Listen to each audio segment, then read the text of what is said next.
Good evening.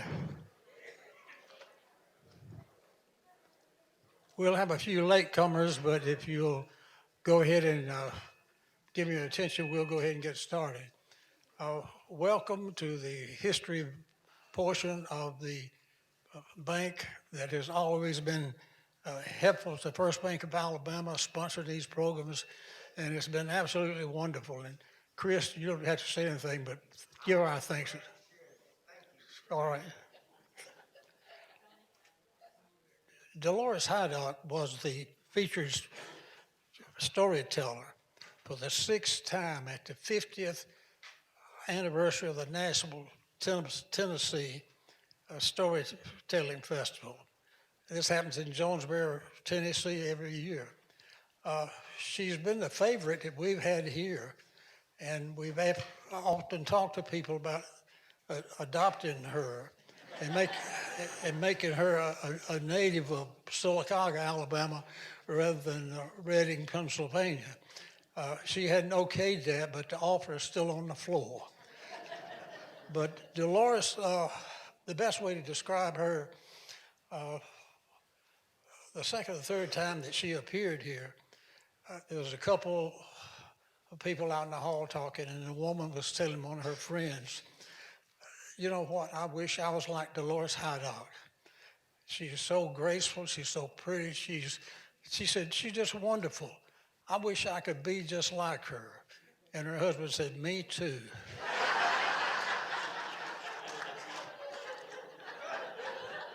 So I promise you that she will live up to the me too part. But Dolores, it's a thrill to have you back, and we're serious about the adoption. I'll talk to you about that after the performance today. Dolores Hydock. Thank you, Dr. Ted. Thank you. The adoption will be fine if you'll take over my student loan debt. Will you do that? I've been warned about the speakers that if I stand on the stage, we're going to get feedback as I get closer. So that's why I have to stand down here. And Sarah, if we can turn that volume down a shade, because we're just getting so much echo, that would be great. You look beautiful. You look so gorgeous. I can't tell you how excited I am to be here to share this particular story. Thanks to Chris and the bank for sponsoring this. Let's give them a hand. They have sponsored this series for a long time. I keep thinking it's just that you keep thinking one day I'm going to get it right, and that's why you keep sponsoring it. So thank you for doing that. But thanks to all of you for making time to be here on this gorgeous November day. Thanks to Dr. Ted and Dr. Shirley and Tracy and Sarah and Mike and everybody who makes this possible. And thanks to whoever's phone for reminding me to ask you to please turn your phones to silent.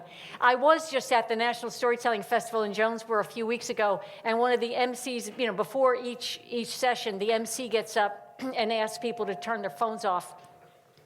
Here's Sarah, maybe she'll turn that down. And at one of the sessions, the MC got up and he said, if you have a cell phone, please take it out, put it down on the ground, and stomp on it. So I'm not going to ask you to do that, but if you could turn it to silent, that would be great. Still a lot of echo, but can you hear way in the back? Is that okay? Is it loud enough that we could turn it down a shade? Yeah, we could turn it just a hair down. That'd be great. I'm really excited to share this particular story with you, and when I saw that Dr. Shirley had the theme of hooked on history, this seemed like just a perfect piece to bring for this particular series. A lot of people ask me, where did the ideas for stories come from? And of course, the answer to that is it's different for every storyteller, different for every story. Sometimes, you know the stories that you tell, the stories you're going to be telling around the Thanksgiving dinner table, the memories get prompted by what? Something that you overhear at the store, by somebody you happen to run into at the bank, a color, a fragrance, a song reminds you of a story. Sometimes the phone goes off when you're trying to think of a story. Or sometimes the story idea comes to you from reading a newspaper article. That's what happened to a French story writer in 1869. He was reading the newspaper and he came across an article telling about the opening of the Suez Canal, making possible a direct connection between Europe and Asia. And when he read that article, it reminded him of another article he had read 6 months earlier about the completion of the Transcontinental Railroad connecting the East Coast and the West Coast of North America. I haven't drunk out of this yet. Wonderful. So he reads these two articles, Suez Canal, Transcontinental Railroad. He happened to be a writer of great imagination who loved to travel. In fact, the legend is that when he was 11 years old, he ran away to work on a merchant ship that was heading for the West Indies.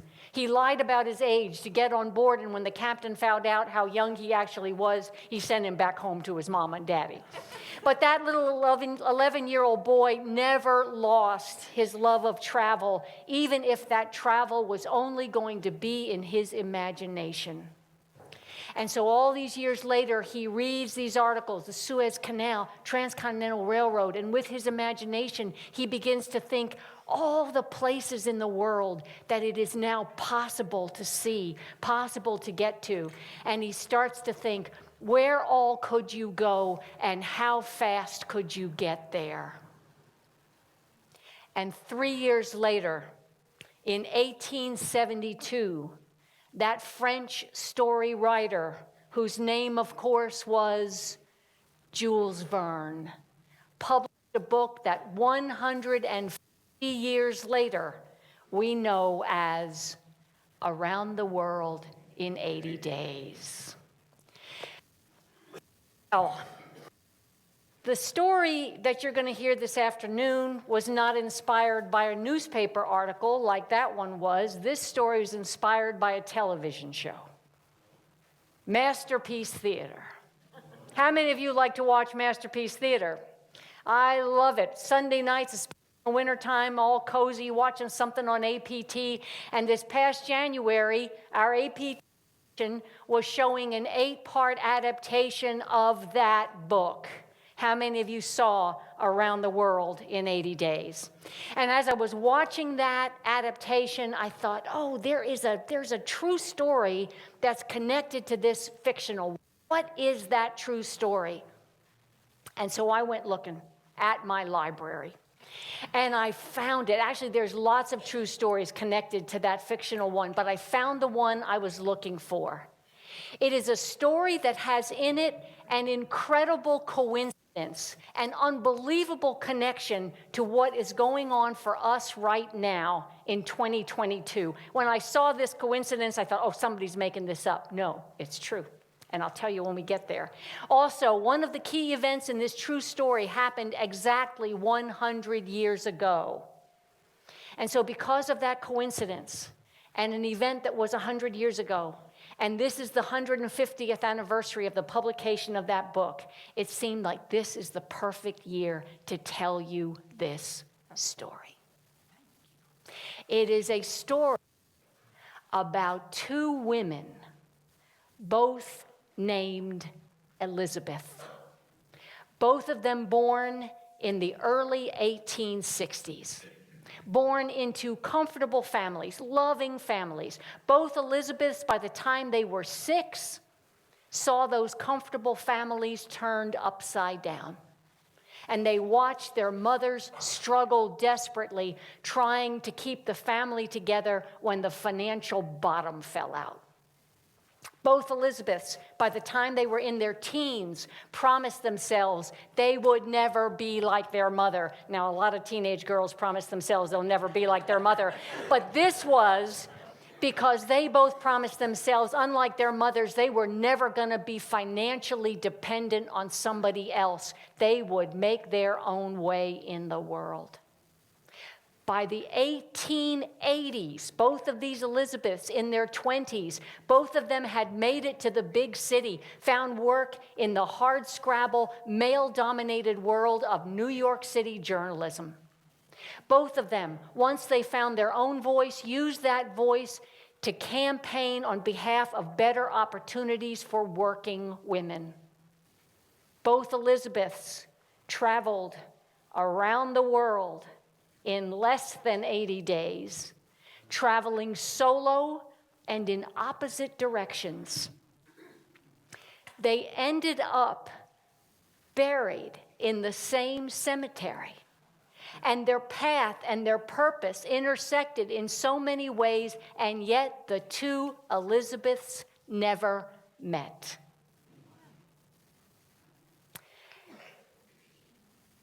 This is their story. One of the Elizabeths has a name you've never heard of unless you read the description of the program in the little brochure. The other has a name you've probably heard of, though if you heard of it, you probably don't remember why you heard it or where you heard it. The first Elizabeth is Elizabeth Bisland.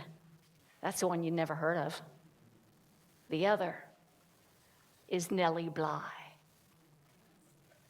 Nellie Bly was not her real name. She was born Elizabeth Cochran, born in 1864 in a small town near Pittsburgh, Pennsylvania.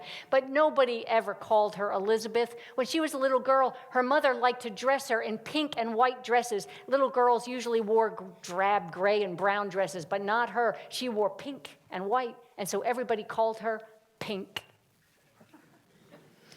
Her father was a respected landowner, a mill operator. He'd been elected associate judge of their little county several times. He had been a widower with 10 children when he met and married Pink's mother, and then they had 5 more children of their own. Pink was the 13th of her father's 15 children. When Pink was 6 years old, her father died quite unexpectedly, and he died without leaving a will. Now, back then, the surviving spouse did not automatically inherit the estate of the deceased spouse. And so, since there was no will, everything had to be divvied up among 16 people, a widow and 15 children. And to do that, everything was sold at auction. Pink's mother lost her home and most of her money. And Pink watched her mother struggle desperately financially for 2 years. Then her mother figured she had it all worked out. She married again. This time she married someone who was violent, drunk, abusive.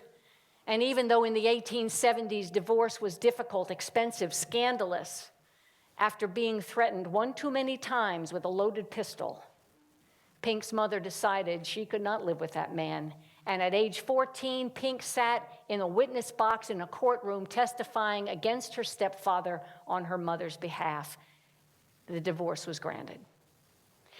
At age 15, then, Pink, her mother, younger siblings, they moved to another house a little closer to Pittsburgh where her mother rented out some rooms in the house to boarders to make some money. And Pink knew she needed to contribute to the family budget. She thought she might become a teacher. That was one of the few professions open to a woman in the 1870s. But back then in Pennsylvania, to become a teacher, you had to complete a 3-year course of study, and there was no money for her to go to school for 3 years.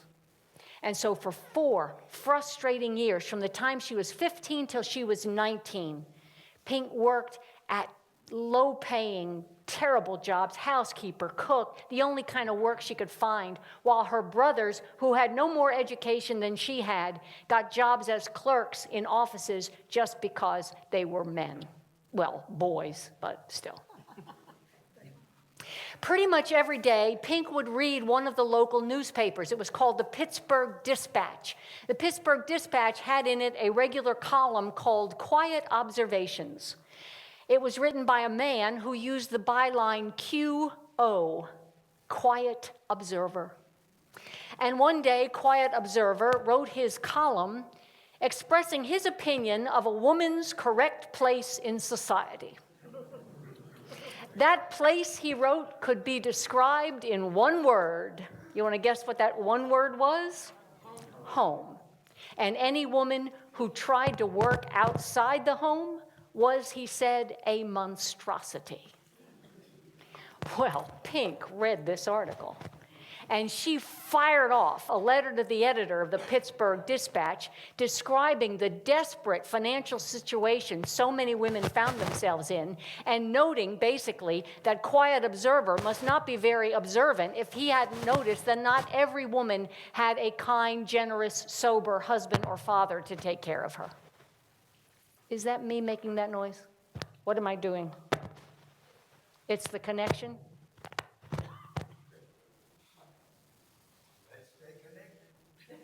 All right, well, let's see if I took that, okay? I think I was breathing, it was making, I'll try to stop. So she fires off this letter to the editor of the Pittsburgh Dispatch, and it was read by a man named George Madden. He was actually the managing editor of the newspaper, and he was impressed by this. He was not impressed by the punctuation or the spelling. That was never going to be her strong suit, but he was impressed by the ideas and the way they were expressed. But the letter had been signed, Lonely Orphan Girl. So George Madden put a notice in the paper asking Lonely Orphan Girl to make herself known. And the next day, Pink climbed 4 flights of stairs to the newsroom of the Pittsburgh Dispatch and introduced herself to George Madden. The two of them hit it off. And George Madden invited her to write her own article expressing her idea of a woman's place in society. But he said if she was going to write for a newspaper, she needed a pen name. Not to protect her identity, to protect her reputation. Newsrooms at the time were as morally suspect as a saloon. A newsroom was a place where men could smoke and drink and spit and swear and not have to worry about there being any women around. Women reporters of the time wrote about women's topics. They usually wrote from home, sent in their articles, so they didn't have to go into the actual newsroom. And they used pen names like Fanny Fern, Bessie Bramble, Penelope Penfeather. So Pink needed a pen name. And the legend is that while she and George Madden were talking about this, a newsboy happened to be walking by whistling a popular tune of the time, a song written by Stephen Foster called Nellie Bly. And George Madden thought that name was catchy, memorable. In fact, a lot of people had already heard of it, and so Pink became Nellie Bly. And she wrote her article about women in society. She wrote another article about women and divorce, a shocking article in the 1870s. She wrote a series, an 8-part series of articles about the women and teenage girls who were working back-breaking hours at Pittsburgh factories. Some of those articles got picked up by regional newspapers, and the Pittsburgh Dispatch offered Nellie Bly a full-time job, making $5 a week, working on the women's desk, writing about flower shows and the latest style in raincoats and a local man who had a collection of 50,000 butterflies. It was a job. Well, one day, Pink overheard a conversation some of her mother's boarders were having there at the breakfast table. They were talking about how they were going to take the train to Mexico. It gave her an idea. She went in to George Madden and she said that now that the railroads were expanding all over the American West, making international travel possible, the newspaper needed a foreign correspondent in the neighbor to the south, and it should be her. That their readers would be interested to know more about life there in Mexico, and when she agreed she would take her mother with her for security, he agreed to sponsor the project. And so Nellie Bly and her mom headed to Mexico, planning to stay for 6 months. She wrote articles about the food, the festivals, the weddings, the bullfights, the soldiers smoking cigarros full of something called marijuana. It has an intoxicating effect that lasts 5 days, she wrote, and for those 5 days they are in paradise.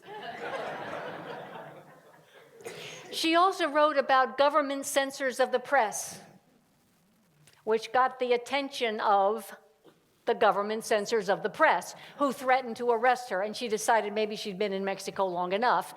And so she and her mother came home after only 5 months, not 6, but she had proven She could find her way around in a place where she didn't speak the language, and she could come up with ideas for human interest stories that would bring readers to the paper. It is absolutely incredible to me that after she did that and came back from Mexico, the newspaper put her back on the women's desk, writing about culture and theater. She lasted 3 months. Then one day she just didn't show up for work. She left behind a note. It said, "I've gone to New York. Look for me. Bly." The year was 1884. She was 20 years old. New York City was the hub of newspaper publishing. She was confident that with her experience and her portfolio, she would have no trouble finding a job at a New York City paper. Guess what? She was wrong. It was nothing personal. They were not hiring any women reporters. And so that gave her an idea. And I'm going to be nervous about you for the next 45 minutes. You want to come find a seat? We'd love to have you. Just come on in and make yourself at home. Glad that you made it. So she has an idea. She wrangles an invitation from any newspaper editor who will talk to her. And she tells him that she is doing an article about whether or not it is possible for a woman to be hired as a reporter in New York City. And every single editor tells her the same thing. It might be possible, but not at his paper. Women, she was told, were unreliable as reporters. They exaggerated. They got too emotional. They were inaccurate. And they couldn't be sent out on dangerous assignments, and so they were of limited value as a reporter. Well, she wrote up her article. She got her old boss, George Madden, to publish it in the Pittsburgh Dispatch. It got picked up by several other regional papers again, but it did not get her a job in New York City. And then one day, her purse was stolen. Now, she didn't have a checking account, not even at your bank, Chris, sorry. She did not have mutual funds. Every cent she owned was in that purse. And it was gone. She had to do something. So she went to the offices of the World newspaper. This was the biggest newspaper in the country at the time, called The World. Now, she had already spoken with the editor once, doing that earlier article. And so she was able to get an appointment to see him again, a man named John Cochran. And she went in and told him she had an idea for an article that he should publish and sponsor. Her idea was the newspaper should send her over to Europe and then bring her back on a steamship in steerage class so she could write about what that experience was like for the many immigrants coming into this country just that way. John Cochran, to his credit, listened to her. He sized her up as he did. He was not that crazy about the steamship idea. But there was another idea they'd been kicking around there at the newspaper for a while, just waiting for the right reporter to tackle it. And maybe this smart, confident young woman was just the one to do it. And so editor John Cochran asked Nellie Bly if she would be willing to get herself committed to an insane asylum. Everybody assumed at the time that those places were snake pits, horrible prisons for the mentally ill, but nobody could prove it. Nobody could get inside. Was she willing to go inside and do an expose? This was a dangerous assignment, but it was exactly the juicy kind of story she wanted to get her hands around. Besides, she'd rather be committed to an insane asylum than have to do one more story about a flower show.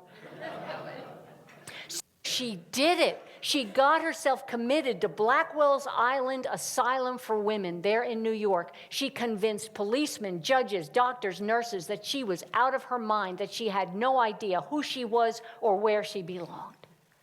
And once inside, what she found was that the conditions were every bit as horrible as everybody expected. The brutal treatment, the rancid food, not even a shred of privacy or sanitation anywhere. She also found that many of the women there were not mentally ill. Many of them just didn't speak English and couldn't defend themselves or explain themselves. Other women were there because they came from families that just wanted them out of the way. And of course, once inside, she found that no matter how much she acted normal, that was taken as a sign of how manipulative and devious she was. And she was treated like everybody else. Fortunately, after 10 days, the newspaper got her out of there, and she wrote a blistering 2-part article about what she had found inside. Articles that led to investigations and eventually, not right away, but eventually led to better treatment for the mentally ill in the state of New York. Those articles got picked up by newspapers all over the country. And now readers all over the country knew the name Nellie Bly. That kind of inside scoop kind of story became her trademark. She assumed all kinds of false identities to get the story on political corruption, illegal baby selling, what it was like to be a dancer in a chorus line in vaudeville. She even almost had her tonsils taken out when she was doing an expose about treatment for the poor at a local medical clinic. She learned how to box and fence and dance ballet, all for the sake of a story. And these stories brought lots of readers to the World newspaper, but the newspaper still was always looking for what nowadays we would call clickbait. That big, juicy headline that was going to drive up circulation, bring readers to the paper. And Nellie came up with an idea that the newspaper editors agreed was going to bring readers not just for a day or two, but for a long time. What was Nellie's idea? She would travel solo around the world in less than 80 days. 17 years earlier, this is 1889 by now, 17 years earlier, as I mentioned to you, in 1872, Jules Verne had published Around the World in 80 Days. And people were fascinated by travel. In fact, Nellie had come up with that idea of trying to beat Phileas Fogg. Remember, Phileas Fogg was the fictional traveler. He did it in 80 days, but he was fictional. He wasn't real. No real person had ever gone around the world that fast. But Nellie was convinced she could do it. In fact, she was convinced she could beat Phileas Fogg. She would do it in 75 days. And she came up with that idea, and a whole year earlier, but at the time, a year earlier, the editors thought that was too dangerous, too difficult, and shouldn't they send a man to do that? So they just tabled the idea. But travel fever was taking over the country. Steamships, railways were opening up parts of the world people thought they would never be able to see. And especially in the US and Europe, people were fascinated by anything related to travel. One day, John Cochrane, editor of the World newspaper, has a man come to his office. He's a young man. He says he's a reporter, and he wants to do a special story, and he wants the World newspaper to sponsor it. He wants the paper to send him around the world solo. He wants to set a new world record, and if the World isn't interested in it, he'll go to some other paper to get them to sponsor it. Well, John Cochrane had to think fast. He didn't know this man, didn't know if he could trust him. He certainly didn't want some other newspaper to scoop that story. So on the spot, he says to this young man, sorry, we already have that trip planned. In fact, our reporter is leaving in just a few days. And when that reporter left the office, he sent word to Nellie Bly and said, are you ready to go? She was. They sent the business manager to the travel agency to set up the itinerary, get all the first-class tickets, gave Nellie 3 days to prepare. Now, she did not want to be bogged down with luggage. She didn't want to have to wait for porters to help her carry trunks and suitcases. So she took with her one small handheld satchel. You remember how doctors used to have a little doctor bag? It's about that size. In it, she took a few personal items, a dressing gown, a jar of cold cream to protect her skin, a needle and thread, a drinking cup, pen and paper, and 2 watches. One set to New York time, one set to the time of wherever she was traveling. That's what she took in her satchel. The only clothes she took with her for an around-the-world trip were the hat, coat, gloves, dress, and shoes she wore when she boarded the steamship Augusta Victoria, leaving Hoboken, New Jersey, on the morning of November 14th, 1889.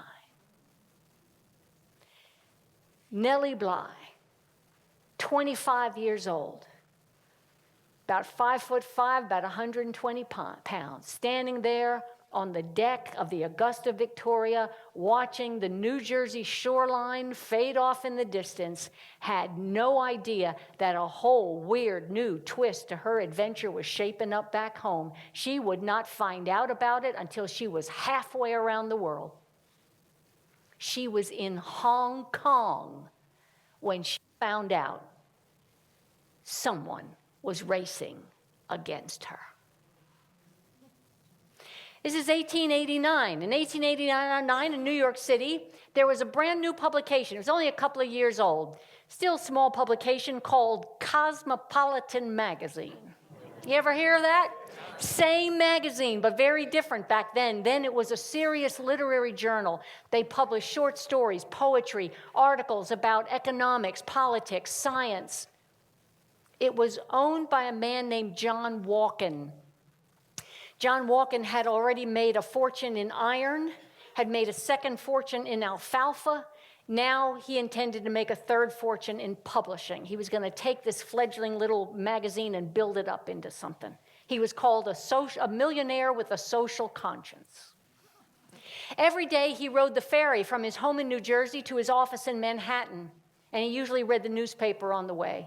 And on the morning of November 14th, 1889, sitting there on the ferry, he clicked open his newspaper, and there was the big, blazing front page headline announcing Nellie Bly's adventurous trip around the world. He immediately knew the publicity value of that story, and he decided his magazine could get a little piece of that action, drive up its own circulation numbers. He'd send somebody racing against Nellie. It would have to be a woman. You couldn't send a man to race against a woman. He'd send his reporter in the opposite direction. Nellie was going east, his reporter would go west. And she'd have to leave right away. I mean, Nellie was already crossing the Atlantic Ocean. He had just the person to do it. The literary editor of his magazine, Elizabeth Cochran. She was smart, she was single, she was ambitious. She'd do. When he got to his office, he sent his business manager to the Thomas Cook Travel Agency to make all the arrangements, and he sent word to Elizabeth Cochran to come to his office. Elizabeth Cochran was 28 years old at the time, and I mention this only because it is in almost every article you will read about her. She was known as the most beautiful woman in New York City journalism. As literary editor of that magazine, she edited all the short stories, all the poetry that was submitted, but she also wrote her own articles about economic inequality, about the need for better housing for the poor, about the need for more opportunities for working women. She knew personally something about those topics. She had been born in 1861 at her family's sugarcane plantation in Louisiana. Her childhood home was a typical plantation home, the white pillars lining the portico, the mahogany furniture in the parlor, the library with its volumes of Shakespeare and Cervantes, her mother's monogrammed silver tea set used to serve guests. Oh, her family was wealthy. In 1861, on a sugarcane plantation in Louisiana. And then came the war, and they lost everything. Plantation home was used as headquarters for some Confederate troops. It was left in shambles. Those white pillars on the portico pockmarked by gun shells and cannonballs. The mahogany furniture burned or broken. Those volumes of Shakespeare and Cervantes left tattered and torn on the library floor. Her mother's monogrammed silver tea set gone. The family ate boiled hominy. They wore patched clothes. And from the time Elizabeth Cochran was 4 years old, she watched her mother struggle desperately to regain some kind of financial footing when she had no resources to do that of her own. And she promised herself she was never going to be like that. She was not going to have to go begging to male relatives for money like her mother did. She would take care of her own money, her own finances. She taught herself as a teenager. She educated herself. There was no money for her to go to school, and so she read those volumes of Shakespeare and Cervantes. She began writing her own short stories, poetry, articles, submitting them anonymously to the newspaper in New Orleans, the New Orleans Times-Democrat, got them published, got paid for them. Her mother was astonished to discover that her teenage daughter was actually a paid published writer. And by the time Elizabeth Cochran was 20 years old, 1881, think about it, 1881, she went by herself to New Orleans and began selling freelance articles to all the publications there. She also founded the New Orleans Women's Club, a society that was organized for the intellectual improvement and practical education of women. There were concerts, lectures, classes in typing, stenography, elocution. There was an employment bureau that helped women find work. She was president of that organization while she continued to do her freelance writing, stayed with that for a couple of years, and then decided there were bigger worlds for her to conquer. And when she was 22 years old, she headed to New York City with $50 and a few letters of recommendation. Her first interview was with the managing editor of the Sun newspaper, a man who told her, as she later wrote, "My dear little girl, this is no place for you. Pack your trunk and go back home." She had come all this way to take that kind of advice. And she told that managing editor that she would write an article for his paper. If he didn't like it, he didn't have to publish it. He didn't have to pay her for it. He liked it. He paid her for it. And then he paid her for another article and another and another. And pretty soon she was selling her freelance articles all over New York City publications, publications in Chicago, New Orleans. Within 3 years, she was hosting a literary salon in her East Side apartment, where writers, poets, artists of all kinds came to gather to discuss art, literature, life, philosophy. One of her literary friends described her as a kind of goddess. Another said she was bewitching. A third said that having a conversation with Elizabeth Bisland was like smoking hashish. It left him disoriented for hours afterwards. And when publisher John Cochran invited her to become literary editor of his magazine, she accepted that job. She juggled that job with continuing to sell her freelance articles, sometimes working 18 hours a day. She loved words. She loved the power of words. She did not care one thing about fame or publicity or sensational reporting. And so when John Walker invited her to race Nellie Bly around the world, Elizabeth Bisland said, she told him it was impossible. She had guests coming for dinner the next evening. She didn't have anything to wear for such a long trip. But the main reason she turned it down, she later wrote, was because she knew the kind of notoriety such a stunt would bring her way. And she wrote, "To that notoriety I most earnestly objected." But John Walker was a man who was pretty used to getting his way. Now, there are a couple of versions of exactly how this went down. In one version of the story, he offered her the equivalent of about $200,000 if she would make the trip, whether she won the race or not. In the other version of the story, he threatened to fire her and ruin her career if she didn't do it. Whatever his arguments were, let's just say they were persuasive. Because not 3 days later, not 1 day later, but 6 hours after that conversation, Elizabeth Cochran was on a train heading to San Francisco on the first leg of her westward bound trip around the world. 6 hours. She had not had time to carefully curate her wardrobe. She just took everything she thought she might need, stuffed it all in a trunk, a suitcase, and a carry bag she had slung over her shoulder. She was already loaded down with luggage and 8.5 hours behind Nellie Bly before she even started. The two women crisscrossed the globe for 2.5 months, passing literally like ships in the night somewhere in the South China Sea, though neither one of them knew it at the time. They traveled in opposite directions, Nellie going east, Elizabeth Cochran going west. But their journey was similar in many, many ways. One of the similarities was, and this is the incredible coincidence I mentioned to you earlier, they both had to avoid getting sick from a worldwide pandemic. There was this respiratory disease raging around the world. Symptoms were headache, fever, runny nose, cough, loss of taste and smell, and it was fatal mostly to older people. It was called the Russian flu, but modern medical scientists think it wasn't any kind of strain of flu at all, but instead was an early form of coronavirus. Can you believe that? Now, neither of them caught at that virus on their trip, but both of them did get violently seasick at times on the trip. Both of them had to race to catch trains that were pulling out of stations. Both of them sat impatiently on steamships that were stuck in port for days.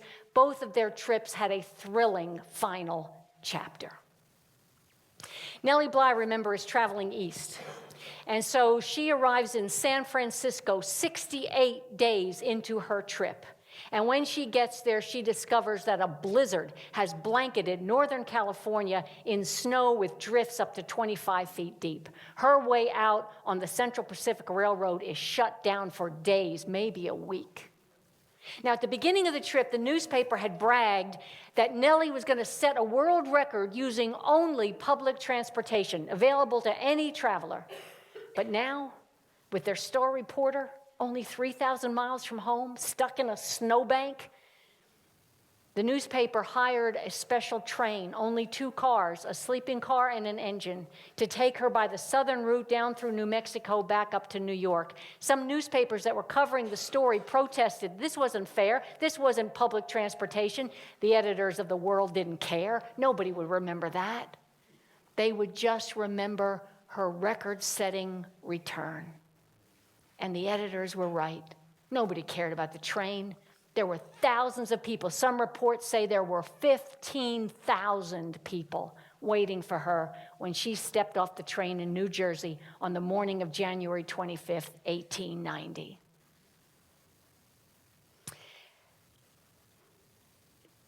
Three official timekeepers stopped their watches as soon as her foot hit the ground. A record had been set. She had gone some 25,000 miles around the world in 76 hours, 11 minutes, and 14 seconds. She said she would do it in 75 days. She beat that by almost 3. Elizabeth Bisland returned home 4 days later, and there is some controversy about the last part of her trip as well. She was traveling west, remember. So she's in Italy, has to take a train to Paris. In Paris, she's going to get another train to Le Havre, a seacoast town there in France, where she would get a steamship to bring her back across the Atlantic. But her train from Italy is slow, it's late. She is hours late arriving in the train station in Paris. A man meets her as she steps off the train, introduces himself as someone from the Thomas Cook Travel Agency, and tells her he is sorry, it's too late, she has missed the steamship, it couldn't wait any longer for her, there is no reason for her to go to Le Havre. Well, she has no reason not to believe this man. The Thomas Cook Travel Agency has planned her whole trip. And think about communications in 1890. She has no way to get in touch with people back in New York and get new traveling instructions. So she figures she'll just take a different train. She goes to Calais, goes to England, gets to Southampton, takes a different steamship, a steamship that encounters the worst storm the North Atlantic had seen in decades. She never recovered the lost time. And it was only later, much later, that she discovered that man was not from the Thomas Cook Agency. and the information he gave her was wrong.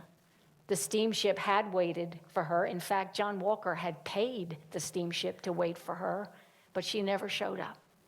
And she later wrote, she never discovered the source of that misinformation.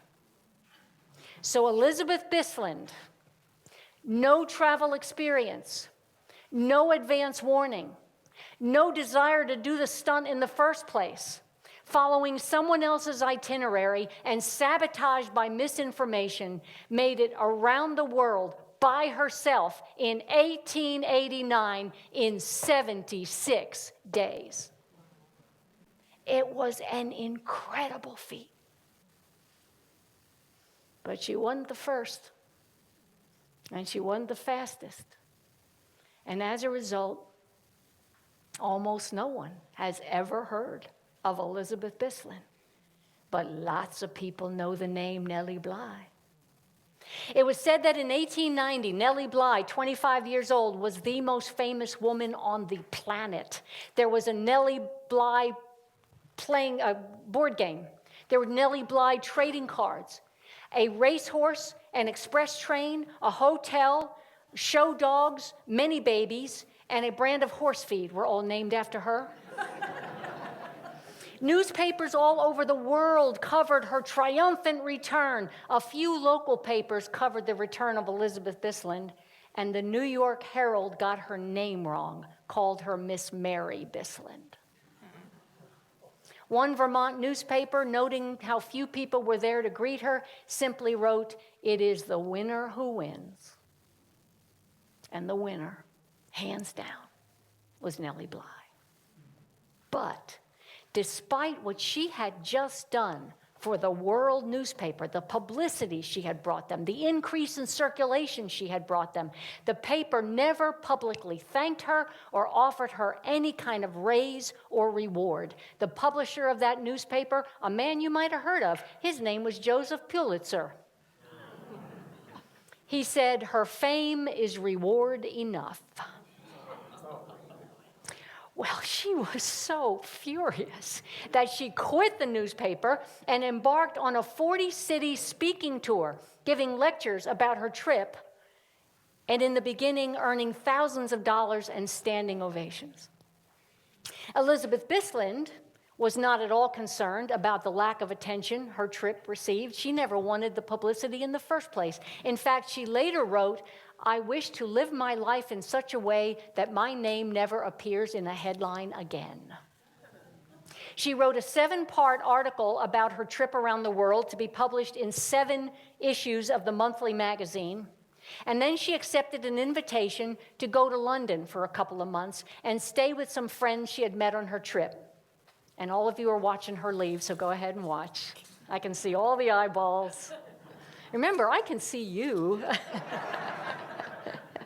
So Elizabeth Bisland, she accepted this invitation to go to London. She stayed with this couple she met on her trip, this aristocratic couple who had this wonderful name, Lord and Lady Broome. And they introduced her around to the best and brightest British writers of the time. Elizabeth Bisland, who loved words, loved the power of words, she was in heaven. But while Elizabeth Bisland was sipping tea with Rudyard Kipling, Nellie Bly's speaking tour was falling apart. She began to be publicly criticized for having the nerve, daring, can you imagine, daring to try to make money from her experience. She was mocked for not being a very good public speaker, something she never claimed in the first place. The crowds began to dwindle away. The last part of her speaking tour was just canceled. She signed a contract to write fictional short stories for a magazine, ended up giving most of the money back when she found out she had no talent for writing fiction at all. She was increasingly ignored by the public and the publishing industry. I mean, hey, what had she done for them lately? 1 year goes by. 1 year after Elizabeth Bisland's barely noticed return from her trip around the world, she is back in New York City. She is editor of the women's section of the Illustrated American magazine. She is the author of a newly published book about her trip around the world, the first of 14 successful books she would write. 1 year after Nellie Bly's triumphant return from her trip around the world, she was living in a farmhouse north of New York City with her mother, unable to write, deeply depressed, and criticized by the very people who had once cheered her on. It's the winner who wins. Who was the winner after all? In 1895, 5 years after the famous trip, Nellie Bly got married to a millionaire who was 40 years older than she was. She was 31, he was 70. Some people thought this was another publicity stunt, but it wasn't. They stayed married for 9 years. The marriage ended when he died at the age of 79 after being hit by a horse and carriage when he was crossing the street in New York City. He had been the owner and president of a company called the Ironclad Manufacturing Company there in Brooklyn. They made things out of sheet metal, milk cans, steel barrels, coal scuttles, anything up to and including kitchen sinks. And when he died, Nellie, now 40 years old, became president of the company, continued to improve the product. She had 25 patents to her name for the design of steel cans and barrels. But more than that, she wanted to be a model employer. She remembered what it was like to work for a company that did not appreciate your contribution. And so she had built there at company headquarters a rec center, bowling lanes, a swimming pool, ping pong tables, a 5,000-volume library, a medical clinic, all for the use of her employees and their families. She was a visionary when it came to looking after her employees. But she was short-sighted when it came to hiring accountants. 3 of them embezzled the modern day equivalent of about $3 million from the company went bankrupt. And she spent the next 5 or 6 years, the rest of her 40s, fighting endless lawsuits over unmet contracts, unpaid bills. In 1914, she was 50 years old. She had plans to go to Vienna. She was going to meet with a business associate. She had kind of hopes of getting the company back on its feet again. All this trip planned to go to Vienna. 4 days before she was supposed to leave, Archduke Ferdinand was assassinated. The Great War began. But she went over there anyway and stayed there 4.5 years reporting on the war. She was the first female war correspondent from the Eastern Front. And when the war was over, 1919, she came back to New York, got a job with the New York Evening Journal, writing an advice column that she used as a kind of clearinghouse to find jobs for women who needed them and to find homes for orphaned and abandoned children. When people told her she was being taken advantage of, she would say, "Relieve immediately, investigate afterwards."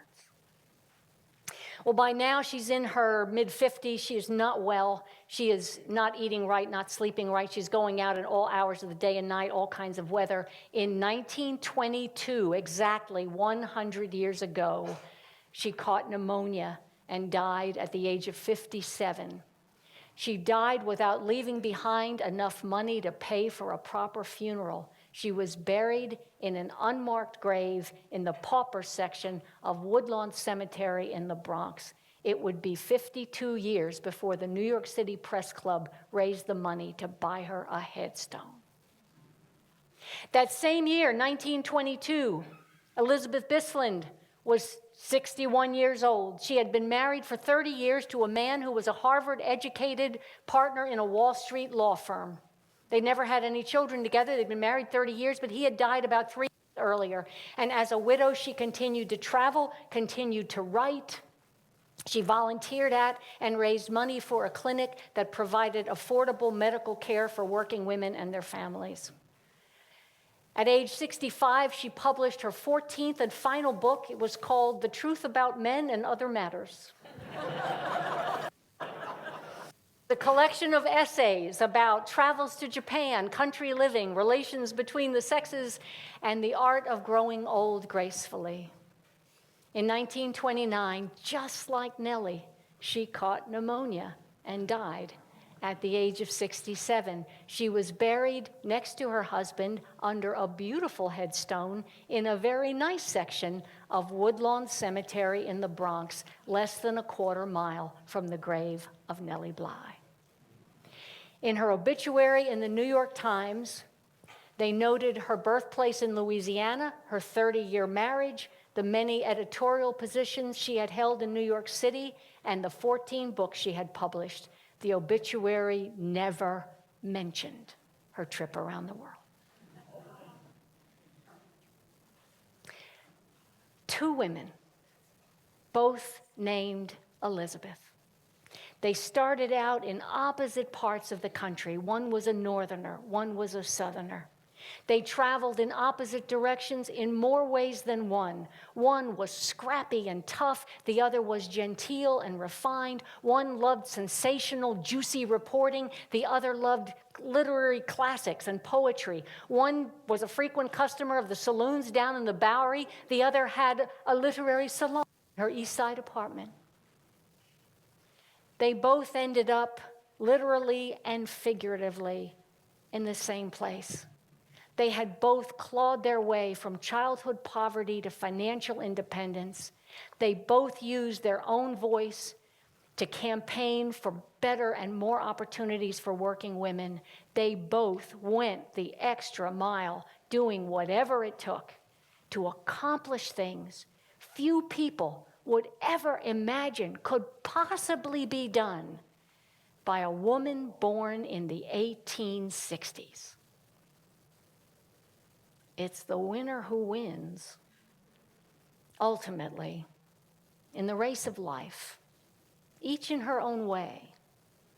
I don't know about you. I think they both won.